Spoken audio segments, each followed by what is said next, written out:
Қазақ сапарға шықпайтын, малды алысқа жаймайтын кез Бесқонақ. Сәуірдің ортасына қарай елімізде салқындап, жаңбыр тіпті қар да жауып жатады. Мұны қазақ Бесқонақ немесе от амалы деп атаған.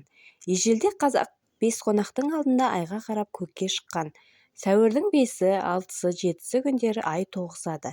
Осы 3 күндегі айдың тоғысқанына қарап, қазақ алдағы бір жылдың ауа райын болжап отырған. Осы ай тоғысқаннан кейін көп ұзамай Бесқонақ басталады.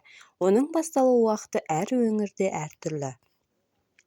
Бір аймақта бұл құбылыс 17-23 сәуірде болса, басқа бір өңірде сәуірдің 8-іне кіріп 13-іне шығады деп болжаған.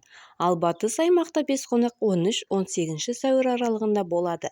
Бесқонақ келгенде күн суытып, қыс қайта басталғандай, дала борап, жаңбырлатып, тіпті қар да жауады. Бесқонақ күндері қазақ сапарға шықпаған, малды да алыс жерге жаймаған. Себебі бұл күндер ауа райын болжау қиын болған. Қазақ сәуір айында жауатын алғашқы жаңбырды жақсылыққа жорыған. Сәуірдегі жауынға қазақтар басын тосып, көктемдегі жауын сауып тұрған сауын деп айтқан. Яғни сәуірде жауған жаңбырдың емдік қасиеті де бар деп есептеген болатын. Халық сол жаңбырға басын тосса, жыл бойы басы ауырмайды, ауыртпалықтар кетеді деген сенім болған.